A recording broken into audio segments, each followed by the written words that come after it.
ప్రతి ఏటా మీరు కూడా వస్తారా? ప్రతి ఏటా. ఎన్ని ఏళ్ళ నుంచి వస్తున్నారు? నేను 15 సంవత్సరాల నుంచి వస్తాను. 15. ఎంత మీ ఏజ్? నా ఏజ్ 36 అన్న. 36. సో 26 సంవత్సరాల కంచి వస్తున్నాను. వస్తాను. ఓకే. సో ఎంత సంపాదిస్తాను ఈ 11 రోజుల్లో? ఈ 11 రోజుల్లో 5,000 6,000 అంతే. అంతే. అదేంది తిండి తిప్పలు మానేసి నిద్రాహారాలు ఉండవట మీకు? అంతే అన్న. 5,000 కోసం ఇంత దూరమా? అంతే. అది మళ్ళీ మురికి నీళ్ళల్లో మురికి నీళ్ళు తప్పదు. ఆ? రోగాలు వస్తాయి కదా, భయం కదా? ఏముంది మాకు అలవాటు అన్న. ఈ మామూలుగా మేము మచిలీపట్నం కూడా ఉప్పు నీళ్ళు వేటాడుతాం. అవి సముద్రపు నీళ్లు. సముద్రపు. అది ఓకే. మామూలు చెరువు నీళ్ళలో కూడా వెళ్తాం.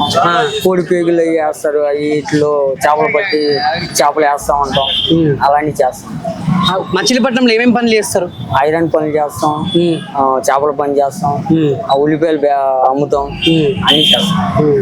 సో ఇప్పటిదాకా మీకు వచ్చిన కష్టాలు ఏంటి కొన్ని చెప్తారా? ఎటువంటి కష్టాలు పడ్డారు మీరు? కష్టాలు ఏంటంటే అందరికి కష్టాలు ఉంటాయి. జీవితం అనేది కష్టమే. మాలాంటి వాళ్ళకి, మీలాంటి వాళ్ళకి అంటే యూట్యూబ్ ఛానల్ అవి ఉంటాయి. మా కష్టం మాకే ఉంటది, మీకు ఉంటది. మీ కష్టాలు నాకు తెలుసుకోవాలి ఉంటది. మరి ఎవరి కష్టం వాళ్ళకు ఉంటది. మేమేంటంటే పొద్దున్న లేస్తాం, కష్టపడతాం, తింటాం. అది మీరు ఫేమస్ గా తిరుగుతూ ఉంటారు. అది మ్యారేజ్ అయింది మీకు? అయింది. పిల్లలు ఉన్నారా?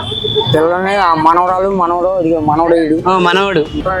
ఎప్పుడైనా ఏడ్చిరా జీవితంలో మీరు? జీవితంలో ఏడకుండా ఎవరు ఉంటారండి? ఎందుకు ఏడ్చిరు? ఎప్పుడు ఏడ్చిరు? ఎందుకు ఏడ్చారంటే అమ్మ నాన్న చనిపోయినప్పుడు. ఎట్లా చనిపోయారు? మా నాన్న బాగా డ్రింకర్ అన్న. అమ్మ? అమ్మ మామూలుగా రోగంతో చనిపోయింది. మా నాన్నకి కిడ్నీ ఫెయిల్ అయ్యి చనిపోయాడు మా నాన్నని దిగులు పెట్టుకొని మా అమ్మ కూడా చనిపోయింది. మీ ఏజ్ ఎంత ఉంటుంది అప్పుడు చనిపోయినప్పుడు? నా ఏజ్ అప్పటికి 37. ఇప్పుడే మొన్న సంవత్సరం అయింది మా అమ్మది చనిపోయి. అంతే. సంవత్సరం అయింది. చదువుకోలేదు మీరు? నేను చదువుకున్నాను. ఒక 5వ క్లాస్ చదివాను. 5వ క్లాస్. తర్వాత ఎందుకు చదువుకోలేదు? ఎందుకు చదువు అంటే మాకు చదువు స్తోమత లేదు.